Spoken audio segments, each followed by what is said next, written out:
আসসালামু আলাইকুম।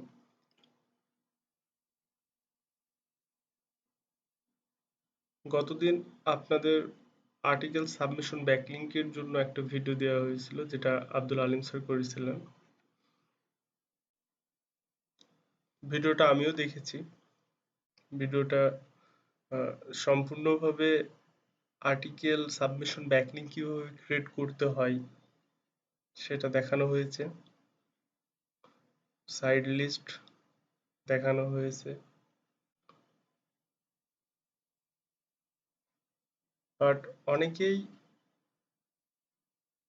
ভিডিওটা দেখে প্র্যাকটিস করে কিছু কোশ্চেন করেছেন আমাদের কাছে। যে কোশ্চেনগুলার আমরা মার্ক করে আলিম স্যার আপনাদের জন্য একটা আহ, পরিপূর্ণ মানে সবার থেকে কোশ্চেনগুলা নিয়ে একটা পরিপূর্ণ সলিউশন তৈরি করার চেষ্টা করেছে এবং আশা করি স্যারের এই উদ্যোগের মাধ্যমে আপনাদের আর্টিকেল সাবমিশন নিয়ে আর কোনো প্রবলেম থাকবে না এই কোশ্চেনগুলোর সমাধান পেয়ে গেলে। তো স্যার বেশ কিছু কোশ্চেন কালেক্ট করেছে আপনাদের মাঝ থেকেই। আপনারা কি ধরনের কোশ্চেন করেছেন, কি ধরনের প্রবলেম গুলো ফেস করেছেন, সেগুলোর উপর নির্ভর করেই আলিম স্যার আপনাদেরকে কিছু কোশ্চেনের অ্যান্সার করে দিয়েছেন, যেটা আমি আপনাদেরকে এখন বোঝানোর চেষ্টা করব। আশা করি আহ, একটু মনোযোগ দিয়ে যদি ভিডিওটা দেখেন তাহলে খুব ইজি ভাবে আপনারা আর্টিকেল সাবমিশন সম্পর্কে টোটাল কনসেপ্ট ক্লিয়ার হবেন। তো চলুন আমরা শুরু করি স্যারের কোশ্চেনগুলার বোঝার জন্য এবং অ্যান্সারগুলো বোঝার জন্য। তো প্রথমেই এখানে দেখেন যেটা দিয়ে শুরু করেছেন, হোয়াট ইজ আর্টিকেল সাবমিশন। আমরা যে ব্যাকলিংটা ক্রিয়েট করছি সেই ব্যাকলিংটার নামে আর্টিকেল সাবমিশন। তো সেটা সম্পর্কে পরিচিতি প্রথমে দিচ্ছেন যে what is article submission. Article submission refer to an off page SEO technique in which you compose an article and distribute it on the third party website. Article submission ব্যাকলিংটা কি, আর্টিকেল সাবমিশন ব্যাকলিংটা কিভাবে হয় সেটা এখানে বলা আছে। যে আপনি আপনার বা ক্লায়েন্টের ওয়েবসাইটের জন্য যে ব্যাকলিংটা ক্রিয়েট করতে যাচ্ছেন সেটা কোনো থার্ড পার্টি ওয়েবসাইট থেকে আপনি সে ব্যাকলিংটা পাবেন একটা আর্টিকেল পাবলিশের মাধ্যমে। এটাই হলো আর্টিকেল সাবমিশন ব্যাকলিং। এর আগে আমরা যে ব্যাকলিংক গুলো করেছি একটা প্রোফাইল ক্রিয়েশন, একটা ব্লগ কমেন্ট। প্রোফাইল ক্রিয়েশনও যেরকম একটা ব্যাকলিংক, ব্লগ কমেন্টও একটা ব্যাকলিংক, আর্টিকেল সাবমিশনটাও একটা ব্যাকলিংক। বাট কোনোটার সাথে কোনোটা মিল নেই, তিনটাই আলাদাভাবে করতে হয়। তো আর্টিকেল সাবমিশনটা একটু আহ, ওই দুইটার চাইতে অনেকটা ডিফারেন্ট, কারণ এখানে আর্টিকেল প্রয়োজন হয় আর আর্টিকেলটাই একটু আহ, মানে ব্যতিক্রমী বিষয়, কারণ সবাই আর্টিকেল লিখতে পারে না। তো আর্টিকেল না লিখতে পারলেও কি উপায় আছে সেই প্রশ্নেরও এখানে অ্যান্সার আছে, আমরা পর্যায়ক্রমে আস্তে আস্তে সবকিছু জানবো। তাহলে আর্টিকেল সাবমিশন ব্যাকলিংকটা হলো আমরা কোনো থার্ড পার্টি ওয়েবসাইটের কাছ থেকে আর্টিকেল পাবলিশের মাধ্যমে আমার ওয়েবসাইট বা ক্লায়েন্টের ওয়েবসাইটের জন্য যে ব্যাকলিংকটা নিয়ে আসবো সেটাই আর্টিকেল সাবমিশন ব্যাকলিংক।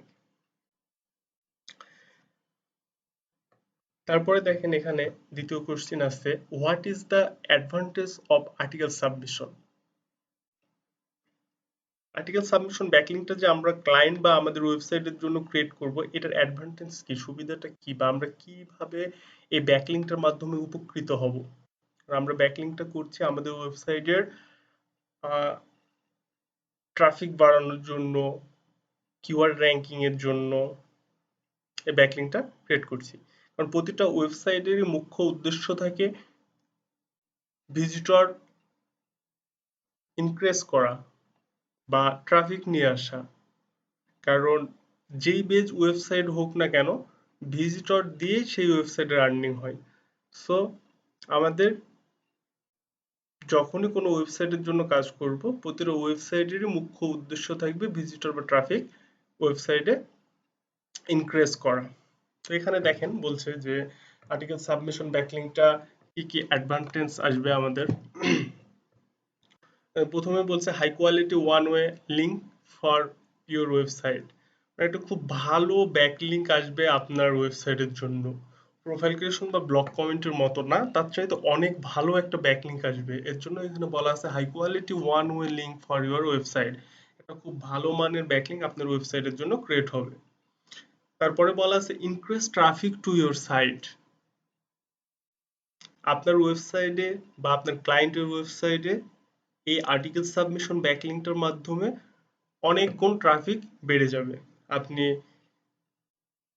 যদি এটা রাইট ওয়েতে করতে পারেন। দেন এখানে আরেকটা বলা আছে increase in keyword ranking. Keyword কি এটা তো আমরা বুঝি। তো আর্টিকেল সাবমিশন ব্যাকলিং করার সময় আমাদের আর্টিকেলের মধ্যে একটা কিওয়ার্ড ইউজ করতে হয়, যেটা স্যার ভিডিওতে খুব সুন্দরভাবে কিওয়ার্ড অ্যাঙ্কর করাটা আপনাদেরকে দেখাই দিয়েছে। সো যে কিওয়ার্ডটা আমরা আর্টিকেল সাবমিশন ব্যাকলিং করার সময় আর্টিকেলের মধ্যে অ্যাঙ্কর করছি, লিঙ্ক আপ করছি যেই কিওয়ার্ডটা, সেটা তো আমাদের ওয়েবসাইটেরই, যে ওয়েবসাইটের ইউআরএল সেই ওয়েবসাইটেরই কিওয়ার্ডটা আমরা অ্যাঙ্কর করছি। তাহলে সেই কিওয়ার্ডটা অনেক বেশি র্যাঙ্কিং পাবে। মানে আপনি সার্চ দিলে, গুগলে সার্চ দিলে বা সার্চ ইঞ্জিনে সার্চ দিলে আপনার কিওয়ার্ডটা অন্যদের চাইতে আপনারটা, আপনার কিওয়ার্ডের মাধ্যমে আপনার ওয়েবসাইটটা শো করাবে অন্যদের চাইতে অনেক আগে। প্রথম পেজে হতে পারে, দ্বিতীয় পেজে হতে পারে, বা প্রথম পেজের 5 নাম্বার, 7 নাম্বার, 3 নাম্বার, 1 নাম্বার, যে কোনো একটা পজিশনে আপনাকে দেখাবে, অন্যদের চাইতে আপনারটা বেটার দেখাবে এই আর্টিকেল সাবমিশন ব্যাকলিংকের মাধ্যমে। তারপরে দেখেন এখানে বলা আছে how can I get article submission site. আপনি আর্টিকেল সাবমিশন সাইট কিভাবে পাবেন? তো এখানে খুব সুন্দরভাবে স্যার লিখে দিয়েছে it's a very easy way to find article submission site, just search on Google article submission site or article submission site 2020 or article submission site list 2020 etc. তাহলে আপনি আর্টিকেল সাবমিশন ব্যাকলিং করার জন্য article submission সাইটগুলা, এখানে যে search কথাগুলো লেখা আছে, keyword বলতে পারেন এগুলো, আপনারা যেহেতু কিওয়ার্ড ক্লাস আপনারা করেছেন, সো ইজিলি আপনারা এগুলাকে কিওয়ার্ড বলতে পারেন। আর্টিকেল সাবমিশন সাইট লিস্ট এটা একটা কিওয়ার্ড, কারণ সার্চ ইঞ্জিনে আমরা যে কথাটা লিখে সার্চ দিই সেটাই কিওয়ার্ড। সো আমরা আর্টিকেল সাবমিশন সাইট লিস্ট বের করার জন্য অবশ্যই article submission site list, article submission site list 2020 এই ধরনের কথা লিখে সার্চ দেবো, তাহলেই গুগলে বা সার্চ ইঞ্জিনে আমরা অ্যাভেলেবল আর্টিকেল সাবমিশন সাইট পাবো। এখন কথা হলো যে সাইটগুলো গুগলে আমরা পাই সেই সাইটগুলো সবগুলোতে আমরা আর্টিকেল পোস্ট করতে পারি না, আবার অনেক সাইটে আর্টিকেল পোস্ট করতে পারলেও সেগুলা পেন্ডিং থাকে, পেন্ডিং অ্যাপ্রুভাল থাকে। তো এগুলা নিয়ে হতাশ হওয়ার কিছু নাই, সব সাইট আর্টিকেল অ্যাকসেপ্টও করবে না, আবার পেন্ডিং থেকে পরে রিভিউয়ে আপনাকে ওইটা পাবলিশ করেও দিবে না। এটা নিয়ে হতাশ হওয়ার কিছু নয়, আপনাদেরকে খুঁজে বের করতে হবে কোন সাইটগুলো ফ্রেশ, আর্টিকেল দেওয়ার সাথে সাথে কোনটা ইনস্ট্যান্ট অ্যাপ্রুভ হচ্ছে। হ্যাঁ, আমরা আপনাদের কি কিছু article submission site instant approve হয় এরকম কিছু সাইট আমরা আপনাদেরকে প্রোভাইড করব, কিন্তু আপনাদের নিজেদেরকেও অনেক সাইট সার্চ করে বের করা লাগবে, এটা আপনাদের উপকারের জন্যই। কারণ কোনো ক্লায়েন্ট আপনার থেকে 10টা আর্টিকেল সাবমিশন চাইতে পারে, কোনো ক্লায়েন্ট আপনার থেকে 100টা আর্টিকেল সাবমিশন সাইট চাইতে পারে। এখন আমরা আপনাকে 30টা দিলাম, বাকিগুলো আপনারা কই পাবেন? অবশ্যই নিজেকে আপনাকে সংগ্রহ করতে হবে। সো গুগল সার্চ করার অভ্যাস করতে হবে, রেডি সাইট পাবো এই আশাতে বসে থাকা এটা খুবই একটা বদ অভ্যাস সৃষ্টি হয়ে যাবে আপনাদের, যেটা কখনোই করা যাবে না। তাহলে আপনারা আর্টিকেল সাবমিশন সাইট গুলো পেতে হলে যেই কথাগুলো লিখে সার্চ দিতে হবে এগুলো এখানে লিখাই আছে, আমি বলে দিলাম। তো এটা সম্পর্কে আশা করি আর কোনো আপনাদের ঝামেলা থাকবে না। তারপরে আছে how can I get article for article submission. আপনি আর্টিকেল সাবমিশন ব্যাকলিংকের জন্য আর্টিকেল কিভাবে পাবেন? তো এখানে দেখেন লেখা আছে sometimes client provide you article but maximum time you have to write an article. তো আলিম স্যার যেটা আপনাদেরকে ভিডিওতে দেখাইছে, খুব সুন্দরভাবে দেখাইছে যে ক্লায়েন্ট একটা আর্টিকেল দিয়েছে, সেই আর্টিকেলটা স্যার ডাউনলোড দিয়ে পাবলিশ করেছে, খুব ইজি।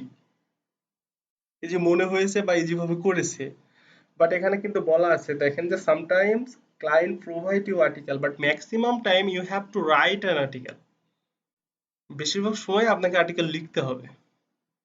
তো এখন তো আপনি ভাবতে পারেন আমি তো আর্টিকেল লিখতে পারি না, আমি আর্টিকেল কিভাবে লিখবো, কিভাবে প্রোভাইড করবো ক্লায়েন্টকে। তো সেটার জন্য অনেকগুলো উপায় আছে। প্রথম উপায় হলো আপনারা যখন মার্কেট প্লেসে এই আর্টিকেল সাবমিশন ব্যাকলিঙ্ক সার্ভিসটা প্রোভাইড করবেন, ক্লায়েন্টের কাছে সেল করবেন, তখন দুইটা ওয়েতে করা যায়। একটা হলো আপনি শুধু আর্টিকেলটা পাবলিশ করে ব্যাকলিঙ্ক ক্রিয়েট করবেন, সেক্ষেত্রে ক্লায়েন্ট আপনাকে আর্টিকেল দিবে এবং আদার্স ইনফরমেশন তো অবশ্যই দিবে, সাথে সাথে ক্লায়েন্ট আপনাকে আর্টিকেল দিবে। আপনি শুধু পাবলিশ করে ব্যাকলিঙ্ক ক্রিয়েট করে ক্লায়েন্টকে দিবেন। এইভাবে আপনি একটা সার্ভিস সেল করতে পারেন আর্টিকেল সাবমিশন। আরেকটা, আপনি আর্টিকেল লিখবেন, আপনি আবার পাবলিশ করে আর্টিকেল সাবমিশন ব্যাকলিঙ্ক ক্রিয়েট করে ক্লায়েন্টকে দিবেন। এখন তাহলে দুইটাই উপায় হলো, আপনি লিখতে পারলেও দিতে পারবেন, না লিখতে পারলেও বিক্রি করতে পারবেন।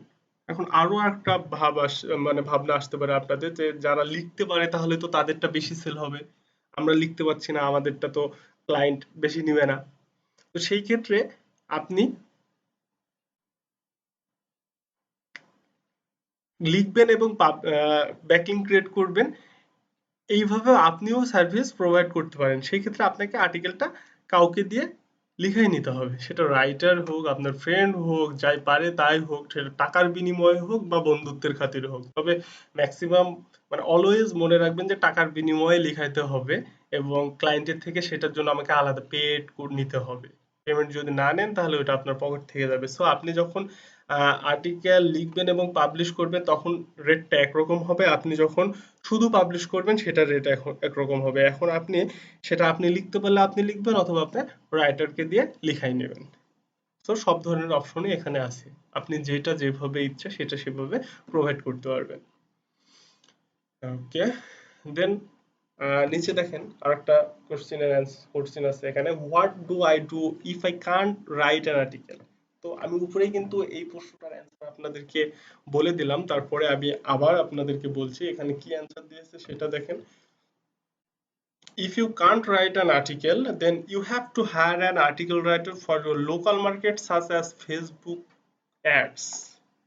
আপনি যদি আর্টিকেল রাইট করতে না পারেন তাহলে আপনি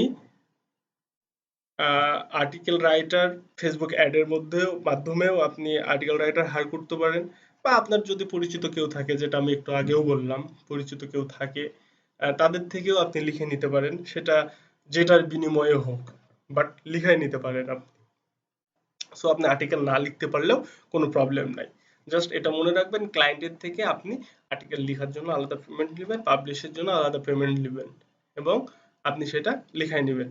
কারণ আপনি যদি মনে করেন যে শুধু পাবলিশের জন্য আমি পেমেন্ট নেব আর লিখার জন্য পেমেন্ট নেব না, তো লিখার জন্য পেমেন্টটা কি আপনার পকেট থেকে দেবেন? কাজ করতে এসেছেন, সো পকেট থেকে দেওয়ার দরকার নেই, সবকিছু ক্লায়েন্টের থেকেই নিতে হবে। ওকে, তাহলে আপনি আর্টিকেল লিখতে পারলেও লিখা এবং পাবলিশ করা সার্ভিস সেল করতে পারবেন। আপনি আর্টিকেল না লিখতে পারলেও সেম সার্ভিস সেল করতে পারবেন। সেই ক্ষেত্রে আপনাকে আর্টিকেলটা কাউকে দিয়ে লিখাই নিতে হবে। খুব সহজভাবে এখানে ফেসবুকের মাধ্যমেও কেনা যায়। ফেসবুকের মাধ্যমে কিভাবে কেনা যায়? ফেসবুকের মাধ্যমে আপনি অ্যাড দিতে পারেন, বিভিন্ন রাইটার গ্রুপ আছে, পেজ আছে, সেখানে গিয়ে আপনি অ্যাড দিতে পারেন আপনার আর্টিকেল প্রয়োজন অ্যাভেলেবল। এরকম ফেসবুকে দেখবেন আপনারা যে অনেক গ্রুপ আছে আর্টিকেল সেল করে। আবার বাংলাদেশে অনেক এজেন্সি আছে, তারা আর্টিকেল সেল করে। সো আর্টিকেল রাইটারের অভাব নাই, জাস্ট আপনাকে আর্টিকেল রাইটের জন্য ক্লায়েন্টের থেকে নির্দিষ্ট পরিমাণ পেমেন্ট নিতে হবে এবং সেটা রাইট করে নিতে হবে, খুব ইজি। ওকে, দেন নিচে দেখেন আরেকটা question, what to write an article about. আপনি আর্টিকেল কি সম্পর্কে আর্টিকেল লিখবেন? এখানে দেখেন খুব সুন্দরভাবে লেখা আছে, you have to write an article about your keyword which is provide by client. আপনি আর্টিকেল লিখবেন অ্যাবাউট ইউর কিওয়ার্ড, আপনি যে কিওয়ার্ডটা নিয়ে কাজ করছেন সেই কিওয়ার্ডটাই আর্টিকেল লিখতে হবে। সেটা ক্লায়েন্ট দিক বা আপনার ওয়েবসাইটের হোক। এই কোশ্চেনটা আমাকে কিছুদিন আগে রোমান নামের একটা ভাই করেছিল আপনাদের ব্যাচেরই। তো উনি বলছিল তার আর্টিকেল লিখবে কি সম্পর্কে, তার একটা ওয়েবসাইট আছে সে কি সম্পর্কে আর্টিকেল লিখবে। তো গ্রুপে আমি এই কোশ্চেনটা অ্যান্সার করেছিলাম। যাই হোক, আমি আবারও এটা বলে দিচ্ছি আপনাদেরকে যে আর্টিকেল লিখতে হলে কোনো ওয়েবসাইটের জন্য আর্টিকেল যখন আপনারা লিখবেন কোনো ওয়েবসাইট ব্যাকলিঙ্ক করার জন্য, তখন ওয়েবসাইটে তো অবশ্যই কিওয়ার্ড থাকে, যেটা আপনাদেরকে কিওয়ার্ড ক্লাস নিয়েছি আমি। কিওয়ার্ড সম্পর্কে আহ, একটা ভালো ধারণা আশা করি আপনাদের আছে, কারণ চেষ্টা করেছি ভালো ধারণা আপনাদেরকে দেওয়ার। তো দেখবেন যে আপনি বা আপনার ওয়েবসাইট বা ক্লায়েন্টের ওয়েবসাইটের যে কিওয়ার্ডটা আপনাকে প্রোভাইড করবে, যে কিওয়ার্ড সহ আপনাকে কাজ করতে বলবে, সেই কিওয়ার্ড সম্পর্কে আপনাকে আর্টিকেল লিখতে হবে বা লিখায় নিতে হবে। দেন সেই কিওয়ার্ডটা অ্যাঙ্কর করার মাধ্যমে আপনাকে আর্টিকেল সাবমিশন ব্যাকলিংক ক্রিয়েট করতে হবে। তাহলে আপনি কি সম্পর্কে কিওয়ার্ড আর্টিকেল লিখবেন, এটা সহজ কথা হলো আপনি আপনার কিওয়ার্ড সম্পর্কে আর্টিকেল লিখবেন। আপনি কিওয়ার্ডটা যেটা সেটা সম্পর্কে আর্টিকেল লিখবেন। এখন আপনার কিওয়ার্ড যে কোনো ধরনের যে কোনোটা হতে পারে। ওকে, দেন লাস্ট কোশ্চেন দেখেন, how many Times should I use keyword in the article. আপনি কতবার আর্টিকেলের মধ্যে কিওয়ার্ড ইউজ করতে পারেন। তো স্যার এখানে সুন্দর লিখে দিয়েছে, দেখেন, I think you should use a specific keyword 2 or 3 times in the 500 words article, not more than 500 word আর্টিকেলের মধ্যে 2 থেকে 3 বার কিওয়ার্ডটা ইউজ করতে পারেন। কোন কিওয়ার্ডটা? যে কিওয়ার্ডটা সম্পর্কে আর্টিকেলটা লেখা হয়েছে। যেই কিওয়ার্ডটা সম্পর্কে আর্টিকেলটা লেখা হয়েছে 500 ওয়ার্ডের আর্টিকেল, আমরা ধরেই নিই এখন যে 500 ওয়ার্ডের আর্টিকেল, কারণ আর্টিকেল সাবমিশন করতে হলে 500 ওয়ার্ড আর্টিকেলের মধ্যে আর্টিকেল সাবমিশন করে, সেটা আপনি লিখে হলেও বা ক্লায়েন্ট যদি প্রোভাইড করে তাও ম্যাক্সিমাম এরকমই করে আর কি। কোনো কোনো ক্লায়েন্টের ক্ষেত্রে বেশি দেয়, 1000 ওয়ার্ডও দেয় বা তারও বেশি দিতে পারে। বাট বেশিরভাগ ক্ষেত্রেই দেখবেন যে 500 ওয়ার্ডের মধ্যেই সীমাবদ্ধ আর্টিকেল সাবমিশন ব্যাকলিংকের জন্য। তো 500 ওয়ার্ডের একটা আর্টিকেলের মধ্যে আপনি 2 থেকে 3 বার কিওয়ার্ডটা ইউজ করতে পারেন, যে কিওয়ার্ডটা সম্পর্কে আর্টিকেলটা লেখা হয়েছে। এখন কথা হলো যে আপনি কি 3 বারে অ্যাঙ্কর করবেন আর্টিকেল এটা, এই 500 ওয়ার্ড আর্টিকেলের মধ্যে যে কিওয়ার্ডটা দিচ্ছেন, এই কিওয়ার্ডটা কি 3 বারে অ্যাঙ্কর করবেন? ছাড় যেটা দেখাইছে আপনাদের যে অ্যাঙ্কর করতে হচ্ছে একটা কিওয়ার্ড, তো সেটা কি 3 বারই করবেন? স্যার কিছু কিছু সাইটে 2 বার দেখাইছে যে 2 বার করতে হয়, বা 2 বার করা যায়, 2 বার না, সেখানে আরো বেশ কিছুবার করা যায়, বাট 2 বার করাটাই বেটার। আর স্যার ওখানে যেটা দেখাইছে যে একটা নো ফলো হচ্ছে, একটা ডু ফলো হচ্ছে, ওটা 7-8টা সাইড আছে আর্টিকেল সাবমিশনে যেটাতে ওটা সম্ভব যে একটাতে একটা আর্টিকেল সাবমিশন ব্যাকলিংক থেকে একটা নো ফলো ব্যাকলিংক পাবেন, একটা ডু ফলো ব্যাকলিংক পাবেন। আদারওয়াইজ অন্যান্য আর্টিকেল সাবমিশনে আপনি যে কোনো একটা ব্যাকলিংক পাবেন, হয় নো ফলো না হয় ডু ফলো। আচ্ছা, এখন এই 500 ওয়ার্ড আর্টিকেলের মধ্যে আপনি যে কিওয়ার্ডটা ইউজ করবেন 3 বার, 2 থেকে 3 বার, সেই 3বারে আপনি কিওয়ার্ডটা অ্যাঙ্কর করবেন না। আপনি 1 থেকে 2 বার কিওয়ার্ডটা অ্যাঙ্কর করবেন। আপনি ইউজ করেন 3 বার, সমস্যা নাই, বাট অ্যাঙ্কর করবেন 1 থেকে সর্বোচ্চ 2 বার। একবারই করবেন, ক্লায়েন্ট যদি বলে যে অ্যাঙ্কর করতে হবে 2 বার, তাহলে কিওয়ার্ডটা 2 বার অ্যাঙ্কর করবেন।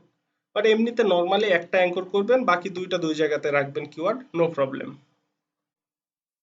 আর ক্লায়েন্ট যদি আপনাকে বলে যে 2 বার করতে হবে অ্যাঙ্কর, তাহলে করবেন, সেটা ক্লায়েন্টের ব্যাপার, ওইটা নিয়ে আপনাদের কোনো সমস্যা নাই। তাহলে একটা 500 ওয়ার্ড আর্টিকেলের মধ্যে আমরা 3 বার কিওয়ার্ড ইউজ করতে পারি, বাট অ্যাঙ্কর করব সেই 3টা কিওয়ার্ডের একটা অথবা 2টা, একটাই করব আমরা ম্যাক্সিমাম সময়, ক্লায়েন্ট বললে 2টা করব।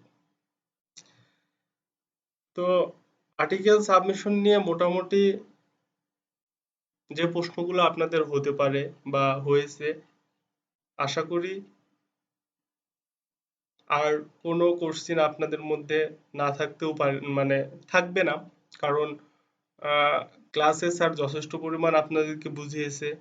বাট আপনারা ভিডিওটা সবাই খুব ভালোভাবে দেখেননি আমার মনে হয়, কারণ আপনারা তো আপনাদের প্রোগ্রেস একটু হলেও আমি বুঝতে পারছি, কারণ হোমওয়ার্ক আমি জমা নিচ্ছি।